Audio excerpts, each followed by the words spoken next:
আসন্ন ত্রয়োদশ জাতীয় সংসদ নির্বাচন যথাযথভাবে সম্পাদনের লক্ষ্যে অংশীজনদের সঙ্গে চলমান সংলাপের অংশ হিসেবে আজ ৮১টি দেশি নির্বাচন পর্যবেক্ষক সংস্থার প্রতিনিধির সঙ্গে মতবিনিময় করছে নির্বাচন কমিশন। রাজধানীর আগারগাঁয়ে নির্বাচন ভবনের সম্মেলন কক্ষে প্রধান নির্বাচন কমিশনার এএমএম নাসির উদ্দিনের সভাপতিত্বে আজ সকাল ও বিকেল ২ ভাগে এই সংলাপ হবে। সকাল 10:30 থেকে 40টি এবং দুপুর 2টা থেকে 41টি সহ মোট ৮১টি পর্যবেক্ষক সংস্থার সঙ্গে মতবিনিময় সভা হবে। প্রধান নির্বাচন কমিশনারের সভাপতিত্বে সংলাপে অন্যান্য নির্বাচন কমিশনার ও ইসি সচিবালয়ের ঊর্ধ্বতন কর্মকর্তারা সংলাপে উপস্থিত থাকবেন। রাজধানীর এভারকেয়ার হাসপাতালে ভর্তি বিএনপি চেয়ারপারসন খালেদা জিয়াকে কেবিনে মেডিকেল বোর্ডের নিবিড় তত্ত্বাবধানে চিকিৎসা দেওয়া হচ্ছে। সোমবার সন্ধ্যায় খালেদা জিয়ার ব্যক্তিগত চিকিৎসক ও বিএনপি স্থায়ী কমিটির সদস্য এজেড-এম জাহিদ হোসেন এ তথ্য জানান। রোববার রাতে স্বাস্থ্য পরীক্ষার জন্য গুলশানের বাসা ফিরোজা থেকে খালেদা জিয়াকে এভারকেয়ার হাসপাতালে আনা হয়। এরপর মেডিকেল বোর্ডের পরামর্শক্রমে তাকে হাসপাতালে ভর্তি করা হয়। সেখানে পরীক্ষা নিরীক্ষার পাশাপাশি প্রয়োজনীয় চিকিৎসা দেওয়া হচ্ছে। এদিকে খালেদা জিয়া তার সুস্থতার জন্য দেশবাসীর কাছে দোয়া চেয়েছেন বলে জানান চিকিৎসক এজেড-এম জাহিদ হোসেন। সর্বশেষ গত 15 অক্টোবর একদিনের জন্য এই হাসপাতালে ভর্তি হয়েছিলেন খালেদা জিয়া। সে সময়ও তার স্বাস্থ্য পরীক্ষা করা হয়।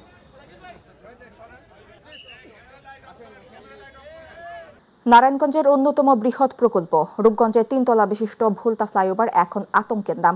রাত নামলে এখানে নেমে আসে ভুতুড়ে অন্ধকার, জ্বলে না সড়কবাতি, নেই পর্যাপ্ত নিরাপত্তা।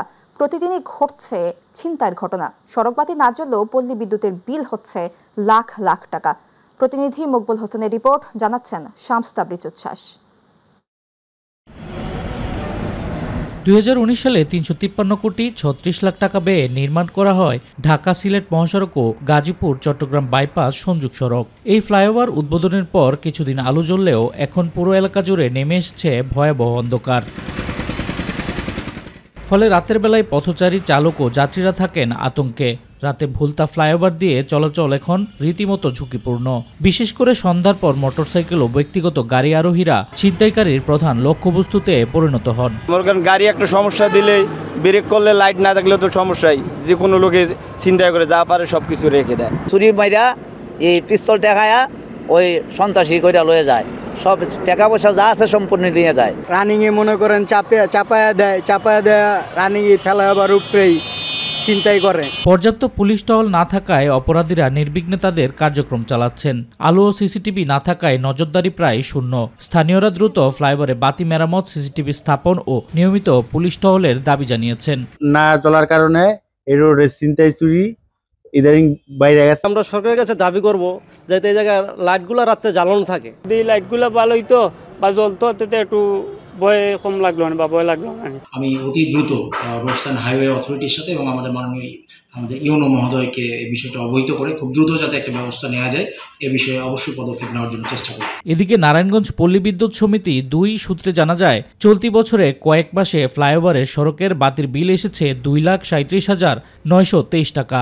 রিডিং অনুযায়ী আমাদের কিছু বিল হচ্ছে এবং তারা পরিশোধ করে। সংশ্লিষ্ট কর্তৃপক্ষ বলছে ভুলতা ফ্লাইওভার ও সুলতানা কামাল সেতুর ল্যাম্পপোস্টের বিষয়ে দ্রুত ব্যবস্থা নেওয়া হবে। চোর যারা রয়েছেন তারা এগুলো চুরি করে নিয়ে যান। তো নতুন করে আবার যেহেতু এটি আপনারা জানিয়েছেন, আমরা অবশ্যই রিকোয়েস্ট করব এক্সের মহোদয়কে। একই সাথে আমরা যদি তারা না করে দেন, আমরা ইমিডিয়েটলি আমাদের উপজেলা প্রশাসন থেকে লাইট লাগানোর ব্যবস্থা করব। শামস তাবরিজ উচ্ছ্বাস, মাই টিভি নিউজ ডেস্ক। ভোলা চরফ্যাশনে শীতের শুরুতে নিউমোনিয়া ডায়রিয়ার প্রকোপ আশঙ্কাজনকভাবে বেড়েছে। গত 1 মাসে আক্রান্তের সংখ্যা 4 শতাধিক ছাড়িয়েছে। ডায়রিয়া আক্রান্ত হয়ে এক শিশুর মৃত্যু এবং হাসপাতালে ভর্তি বাড়ায় জনমনে আতঙ্ক ছড়িয়ে পড়েছে। এ অবস্থায় সচেতনতা বৃদ্ধির পরামর্শ বিশেষজ্ঞদের। প্রতিনিধি সাহাবুদ্দিন হাওলাদারের তথ্যচিত্রে বিস্তারিত জানাচ্ছেন শিমুল খান। গত 1 মাসে চরফ্যাশন উপজেলা জুড়ে ডায়রিয়ায় আক্রান্ত হয়েছেন 374 জন এবং নিউমোনিয়ায় আক্রান্ত হয়েছেন 84 জন। শিশু রোগীদের অবস্থাও উদ্বেগজনক। বর্তমানে হাসপাতালে শিশু ভেন্টিলেটর বা শিশু বেড রয়েছে মোট 15টি, কিন্তু মাত্র একদিনে হাসপাতালে শিশু ওয়ার্ডে ভর্তি হয়েছেন 19 জন শিশু রোগী, যা সক্ষমতার তুলনায় অনেক বেশি। ফলে চিকিৎসা সেবা দিতে হিমশিম খাচ্ছেন স্বাস্থ্যকর্মীরা। আমার বাচ্চার ডায়রিয়া হয়েছিল, 3 দিন গত শুক্রবারে আমি ওকে নিয়ে হসপিটাল ভর্তি হয়েছি। আমার বাচ্চার যে ইনজেকশন এবং স্যালাইন আনছে এগুলো বাইরে থেকে আনছি, কিছু দেয়নি হাসপাতাল থেকে, সাপ্লাই ছিল না বলছে। চিকিৎসকদের মতে হঠাৎ আবহাওয়ার পরিবর্তন, দূষিত পানি, খাদ্যে ভেজালের কারণে ডায়রিয়া ও শ্বাসতন্ত্রের রোগ ছড়িয়ে পড়ছে। সাদা পাতলা পায়খানা করতো, পাশাপাশি বমি ছিল, জ্বর ছিল হালকা। তো আমি আজকে এখানে ভর্তি হলাম। ডায়রিয়া হাসপাতালে আসছি আজকে 3 দিন আজকে এখন একটু মোটামুটি সুস্থ হয়েছে। চিকিৎসা সেবা নিশ্চিত করতে অতিরিক্ত মেডিকেল টিম প্রস্তুত রাখা হয়েছে এবং ওষুধ সরবরাহ জোরদার করা হয়েছে। পাশাপাশি পরিষ্কার পরিচ্ছন্নতা বজায় বিশুদ্ধ পানি পান এবং শিশুদের ঠান্ডা গরমে সতর্ক থাকার আহ্বান জানিয়েছে স্থানীয় স্বাস্থ্য বিভাগ। ঠান্ডা থেকে এড়ানোর জন্য আমাদের গরম আবহাওয়া থাকতে হবে এবং ছোটো ছোটো বাচ্চারা যারা আছে তাদের অভিভাবকের প্রতি দৃষ্টি আকর্ষণ করছে যে তারা অবশ্যই বাচ্চাদের যেন গরম কাপড়ে জড়িয়ে রাখে এবং ঠান্ডা থেকে বাঁচার জন্য তাকে সহযোগিতা করে বাচ্চাদের। খালি পায়ে যাতে না থাকে বা মাটির মধ্যে ভেজা মাটির মধ্যে রয়ে যাচ্ছে, সকালের দিকে দেখা যাচ্ছে ভেজা মাটি থাকে, ওখানে হয়তো দৌড়াদৌড়ি করতেছে খালি পায়ে, তো খালি পায়ে থাকলে বাচ্চাদের এই ঠান্ডা লাগার প্রবণতাটা বেশি বেড়ে যায়। স্বাস্থ্য বিশেষজ্ঞরা বলছেন দ্রুত সচেতনতা না বাড়ালে পরিস্থিতি আরও জটিল হয়ে উঠতে পারে। শিমুল খান, মাই টিভি নিউজ ডেস্ক। সিরাজগঞ্জের শাহজাদপুর উপজেলায় আবহমান ইরি বোরোর আবাদ এবং অনিয়ন্ত্রিত বন্যার প্রভাবে কিছুটা ভাটা পড়লেও নতুন করে আবারও প্রাণ সঞ্চার হয়েছে আধুনিক পদ্ধতিতে আবাদের সুবাদে রোপা আমন ধান। আবহাওয়া অনুকূলে থাকায় এবছর রোপা আমন ধানের বাম্পার ফলন হওয়ায় এবং বাজারে ধানের ভালো দাম থাকায় দারুণ খুশি স্থানীয় কৃষকরা। প্রতিনিধি জাকারিয়া মাহমুদের পাঠানো তথ্যচিত্রে বিস্তারিত জানাচ্ছেন জুবাইর রহমান। সিরাজগঞ্জের শাহজাদপুরে এবার আশানুরূপ রোপা আমন ধানের ফলন হওয়ায় উচ্ছ্বসিত কৃষকরা। শুধু পুরুষ নয়, বাড়ির নারীরাও সমান তালে মাঠে নেমেছেন সোনার ফসল ঘরে তুলতে। এ অঞ্চলে ইরি, বোরো আবাদ কমে গেলেও আধুনিক প্রযুক্তি ও চাষাবাদ পদ্ধতির কারণে রোপা আমন ধানে আবারও প্রাণ ফিরেছে। কম খরচ, ফলন বেশি, এ কারণে কৃষকের মুখে ফুটেছে তৃপ্তির হাসি। আবহাওয়া অনুকূলে থাকায় বাম্পার ফলনের পাশাপাশি বাজারেও ধানের দাম ভালো, ফলে খুশির আমেজ গ্রাম জুড়ে। রোপা আমনে আমাদের খরচ কম হয়, কারণ আমাদের সেচের প্রয়োজন হয় না, আবার কামলা জমিতে খরচ কম হয়, দাম কম থাকে এই সময়, আর ওই সময় দাম খুব বেশি থাকে, এদিক দিয়ে আমরা এখানে সাশ্রয় পাই। অন্যান্য বছরের নিয়ে এবার ফলন একটু বেশি হয়েছে। কলে সেচ পানি দেওয়া লাগে না, নিরেন কম লাগে, আবার সার একটু কম লাগে, এইরকম আমরা অনেকদিন ধরে এটা বুনতেছি, তার আমরা খুব লাভবান এটা বুনে। আমার বাড়ির পাশের জমি আমি আবাদ করছি, জমির দাম ভালো ফসল হয়েছে। এদিকে উৎপাদন বাড়াতে মাঠ পর্যায়ে নিয়মিত কাজ করছে কৃষি অধিদপ্তর। পরামর্শ ও প্রযুক্তি সহায়তা পেয়ে উৎসাহিত হয়েছেন কৃষকেরা। এই ধানগুলো চাষের জন্য উৎসাহ দিচ্ছি, কৃষকরা এগুলো দ্রুত কেটে সরিষা আবাদ করতে পারছে। আগে আমাদের মাঠে 2টা ফসল আবাদ হতো, এখন 3টা ফসল আবাদ হচ্ছে। এরকম আবহাওয়া বজায় থাকে, সামনের বছরগুলোতে এর আবাদ আরো বাড়বে। এবং মাঠ পর্যায়ে আমরা এখন পর্যন্ত প্রায় 80% ধান কাটা হয়ে গেছে। আমরা যেটা দেখেছি যে বিঘাতে প্রায় 18-20 মণ করে ধান পাওয়া যাচ্ছে। নিম্নাঞ্চল হওয়ায় বছরের বেশিরভাগ সময় শাহজাদপুরের জমি পানিতে তলিয়ে থাকে, ফলে কৃষি উৎপাদন ব্যাহত হয়। স্থানীয় কৃষকদের দাবি, সরকারিভাবে একটি স্থায়ী বাঁধ নির্মাণ করা গেলে এ অঞ্চলে 3 ফসলি চাষ স্থায়ী হবে, বাড়বে দেশের খাদ্য উৎপাদনও। জুবাইর রহমান, মাই টিভি নিউজ। বিএনপি চেয়ারপারসন ও সাবেক প্রধানমন্ত্রী বেগম খালেদা জিয়ার সুস্থতা ও দ্রুত আরোগ্য কামনায় কুষ্টিয়ার ভেড়ামারায় দোয়া মাহফিল করেছে বিএনপি। সোমবার বাদ আসর ভেড়ামারা কোচ স্ট্যান্ডের পাশে অনুষ্ঠিত উক্ত দোয়া মাহফিলে ভেড়ামারা উপজেলা বিএনপির আহ্বায়ক অ্যাডভোকেট তৌহিদুল ইসলাম আলম, যুগ্ম আহ্বায়ক মোহাম্মদ জানবার হোসেন, পৌর বিএনপির সাধারণ সম্পাদক শফিকুল ইসলাম ডাবলু সহ বিএনপি ও বিভিন্ন সহযোগী ও সংগঠনের কয়েকশো নেতাকর্মী অংশ নেন। গাজীপুরে একে বিএনপি সমৃদ্ধি সমাবেশ অনুষ্ঠিত হয়েছে। সোমবার বিকেলে কালিয়াকৈরে পল্লী বিদ্যুৎ জোড়া পাম্প এলাকায় পৌর ও উপজেলা বিএনপির আয়োজনে এ সমাবেশ হয়। অনুষ্ঠানে প্রধান অতিথি হিসেবে জেলা বিএনপির সদস্য সচিব ব্যারিস্টার ডক্টর চৌধুরী ইশরাক আহমেদ সিদ্দিকী উপস্থিত ছিলেন ও সভাপতিত্ব করেন পৌর বিএনপির আহ্বায়ক নুরুল ইসলাম শিকদার এবং সঞ্চালনা করেন উপজেলা বিএনপির সদস্য সচিব এম আনোয়ার হোসেন। এ সময় পৌর বিএনপির সদস্য সচিব মহসিন উজ্জামান সহ অঙ্গ সংগঠনের নেতাকর্মীরা বক্তব্য রাখেন। জামালপুর 2 ইসলামপুর নির্বাচনী এলাকায় নিরপেক্ষ তদন্তের মাধ্যমে এএসএম আব্দুল হালিমকে চূড়ান্ত মনোনয়ন দেওয়ার দাবিতে বিক্ষোভ সমাবেশ ও মানববন্ধন অনুষ্ঠিত হয়েছে।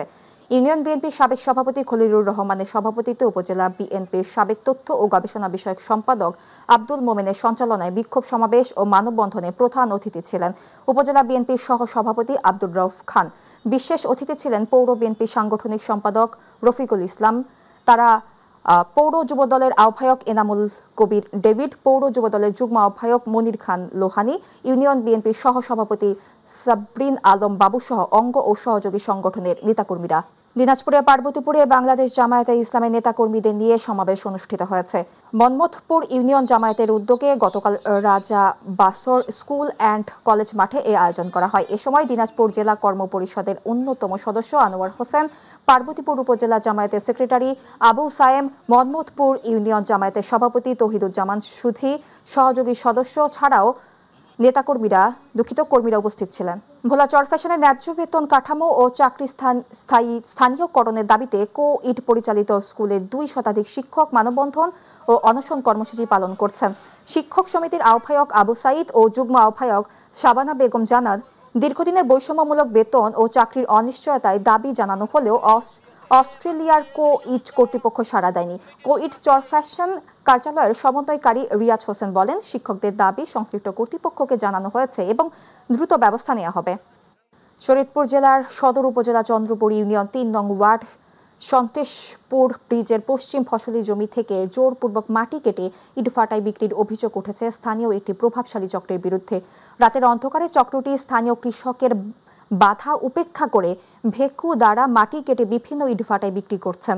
এতে চরম বিপাকে পড়েন কৃষকরা। ফসলি জমি থেকে গভীরভাবে মাটি কাটার কারণে আশপাশের জমি মালিকরা ভাঙন আতঙ্কে রয়েছে। এছাড়া চন্দ্রপুর ইউনিয়নে পাকা মেইন সড়কটি উপর দিয়ে ওভারলোড ট্রাক এর মাধ্যমে মাটি নেয়ার ফলে ক্ষতিগ্রস্ত হচ্ছে সড়কটির সাথে দুর্ঘটনা আতঙ্কে রয়েছে পথচারীরা।